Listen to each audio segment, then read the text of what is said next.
Hello friends, मैं आजाद sir. आपको आपका आपका अपना YouTube channel mentor study point में स्वागत है।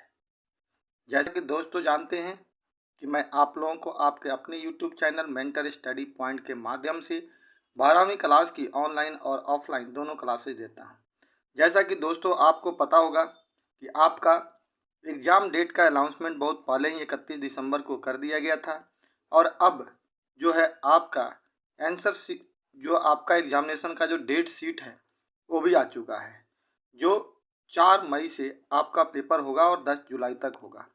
दोस्तों उसी के रिगार्डिंग इतिहास में आपका जो सिलेबस बताया गया है कि 16 ऑब्जेक्टिव क्वेश्चन आएंगे, उसी से रिलेटेड मैंने आपको आपके दो बुक, फर्स्ट बुक और सेकंड बुक से मिला जुला कुछ 16 ऑब्जेक्टिव क्वेश्चन का पैटर्न बताने का प्रयास कर रहा हूं और प्रतिदिन आपको अब एक वीडियो में इसके माध्यम से बताऊंगा और 16 क्वेश्चन की तैयारी कराने का प्रयास करूंगा जो आपके एग्जाम में महत्वपूर्ण भूमिका निभा सकता है। इसी में दोस्तों एक पहला क्वेश्चन है, इसको आप समझने का प्रयास कीजिएगा। जो आपके पास ऑप्शन है, कह रहा है कि मेसोपोटामिया मिथक यह बताता है कि तुम्हारा पक्षी हाजा पक्षी हो, उसकी आवाज राजप्रसाद में सुनाई दे।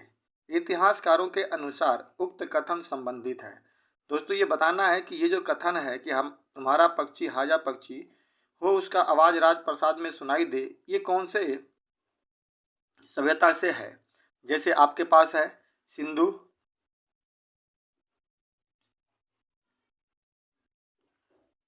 आपके पास है सिंधु घाटी की सभ्यता, मौर्य साम्राज्य से, मुगल काल से और गुप्त काल से। तो दोस्तों इसका आंसर क्या होगा?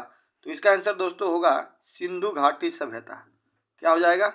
सिंधु घाटी सभ्यता। मेसोपोटामिया मिथक ये कहता है कि तुम्हारा पक्षी हाजा पक्षी हो, उसकी आवाज राम प्रसाद में सुनाई दे। इतिहासकारों के अनुसार उक्त कथन संबंधित है सिंधु घाटी सभ्यता से, क्योंकि सिंधु घाटी सभ्यता का व्यापार भी मेसोपोटामिया से होता था और उसी के सेंस में ये बताया गया था। दोस्तों इस तरह से क्वेश्चन आपको एनसीईआरटी के बेस पे होगा। अगर दोस्तों आप अपने अच्छे मार्क्स लाना चाहते हैं, 90 प्लस नंबर लाना चाहते हैं, तो दोस्तों आपसे एक ही रिक्वेस्ट है कि आप एनसीईआरटी को बड़ी ध्यान से पढ़ने का पैटर्न सीजिए और बड़े ध्यान से पढ़ने की कोशिश कीजिए। अगला है दोस्तों क्वेश्चन जो है वो है अगला क्वेश्चन कि कंधार के संदर्भ में सही कथन क्या है। कंधार, जो ये क्वेश्चन आपका इतिवृत्ति से जुड़ा हुआ है कि कंधार के संदर्भ में सही कथन क्या है। तो क्वेश्चन कह रहा है कि कंधार सफावियों और मुगलों के बीच द्वंद्व का कारण था। कंधार का किला नगर आरंभ में हुमायूं के अधिकार में था। और तीसरा जो है, अपने शासनकाल में अकबर ने भी इस पर अधिकार स्थापित किया था।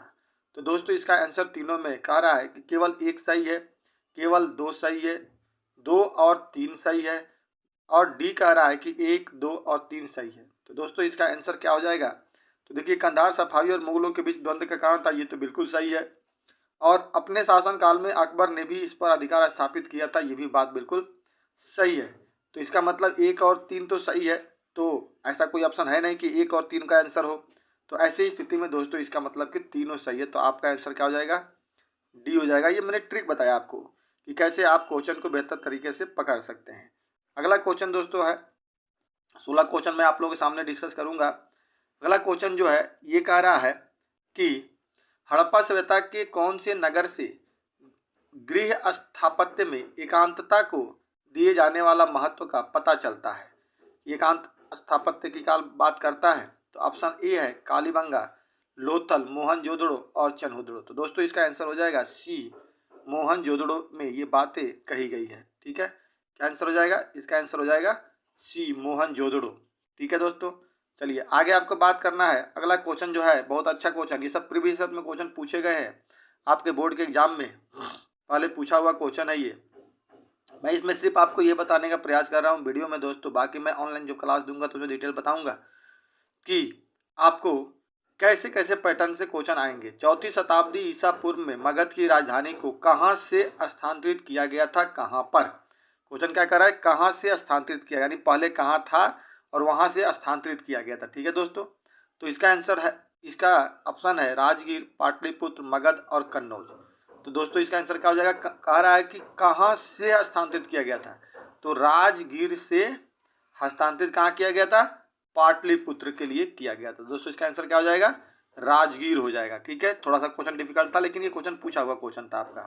अगला क्वेश्चन, एक पैटर्न दोस्तों ऐसा भी रहेगा कि आपका पूछा जाएगा प्रशस्ति और शिलालेख में अंतर स्पष्ट कीजिए। कई सारे मॉडल पेपर आप देख रहे होंगे, जैसे प्रीतवंशिता और मातृवंशिता में अंतर पूछा जाता है, उसी प्रकार से सगुण और निर्गुण में अंतर पूछा जाता है, अलवार और नैनार में क्या अंतर होता है, उसी तरह प्रशस्ति और शिलालेख में अंतर स्पष्ट कीजिए, क्वेश्चन पूछा गया है ये।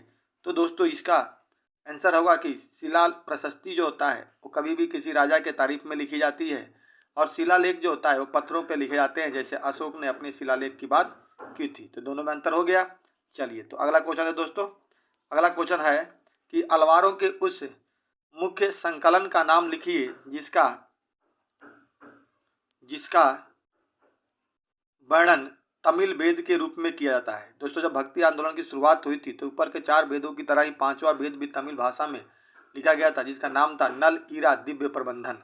ठीक है, क्या नाम था? अलवारों का जो संकलन किया गया था नल ईरा दिव्य प्रबंधन, ये इस किताब का नाम था। बहुत इंपॉर्टेंट है दोस्तों इस बार के एग्जाम के व्यू से। ठीक है, अगला क्वेश्चन है दोस्तों 7 नंबर क्वेश्चन है, इसको ध्यान से समझिए क्या कह रहा है। कह रहा है क्वेश्चन नंबर 7 कि प्रीतवंशिता का अर्थ होता है। ये हम लोग फर्स्ट चैप्टर में तीसरे चैप्टर में पहला बुक का तीसरा चैप्टर का क्वेश्चन है कि प्रीतवंशिता का अर्थ है वह वंश परंपरा जो पिता के पुत्र पुत्र फिर पौत्र फिर प्रपौत्र आदि से चलती है, माँ से जुड़ी हुई वंश परंपरा, राजवंश की परंपरा या उपरोक्त में से कोई नहीं। तो दोस्तों इसका आंसर क्या हो जाएगा? तो इसका आंसर हो जाएगा दोस्तों आपका ए। इसका अर्थ क्या होता है कि वह वंश परंपरा जो पिता के बाद पुत्र, उसके बाद उसका पुत्र, उसके बाद उससे पुत्र से आगे चलता हो, उसको प्रीतवंशिता वंश कहते हैं। ठीक है दोस्तों, ये पहले आपको मैं बता रखा हूँ, ये क्वेश्चन आपका है तीसरे चैप्टर का फर्स्ट बुक का। अगला क्वेश्चन है दोस्तों क्वेश्चन नंबर 8 है कि 6ठी और 4ठी शताब्दी ईसा पूर्व के बीच सबसे शक्तिशाली महाजनपद कौन था? 6ठी और 4ठी शताब्दी ईसा पूर्व के बीच सबसे शक्तिशाली महाजनपद कौन था? तो दोस्तों इसका आंसर हो जाएगा मगध। ये बहुत ही इंपॉर्टेंट क्वेश्चन है आपके लिए, जो अक्सर ये क्वेश्चन पूछा जाते हैं। ये भी आपके सीबीएसई के बोर्ड में एक बार में क्वेश्चन ये पूछा गया है, उसमें ये क्वेश्चन था कि लिखने के लिए पूछा गया था, मैंने इसको में कर दिया। अगला क्वेश्चन है दोस्तों कि रिक्त स्थानों की पूर्ति करें। एक पैटर्न आपका ये भी होगा, इस पैटर्न में एग्जाम होगा कि रिक्त स्थानों की पूर्ति करें। कह रहा है कबीर की वाणी, कबीर बीजक, कबीर ग्रंथावली तथा में संकलित थी। यानी कबीर वाणियां जो थी वो 3 किताबें थी, एक का नाम था बीजक, दूसरा का नाम था ग्रंथावली और तीसरा का नाम था आदि ग्रंथ। उसमें जो लिखा गया था क्या था दोस्तों? आदि ग्रंथ था। आदि ग्रंथ इसका ऑप्शन क्या हो जाएगा यहाँ पर? इसका हो जाएगा आदि ग्रंथ। ठीक है, अगला कह रहा है 10 नंबर क्वेश्चन कि 8वीं से 18वीं सदी के बीच देवी की पूजा का अधिकतर से पोते हुए पत्थर के रूप में की जाती थी। तो यहाँ पे डैश हो जाएगा, ये आपके भक्ति और सूफी का क्वेश्चन है, सिंदूर से पोते हुए। क्या हो जाएगा दोस्तों? सिंदूर से पोते हुए पत्थर के रूप में की जाती थी, जो पूजा पहले किया जाता था। तो ये एनसीईआरटी में लिखा हुआ है, सिंदूर होगा यहाँ पे दोस्तों। ठीक है, चलिए अगला क्वेश्चन है दोस्तों यहाँ पे मैचिंग करने वाला।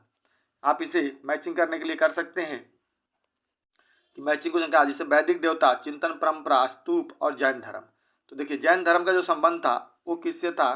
तो तीर्थकर से था। स्तूप का संबंध था दोस्तों तो वो था हर्मिका से था। चिंतन परंपरा की जो था वो 64 तरह के था, और वैदिक देवता का संबंध दोस्तों अग्नि और सोम से था।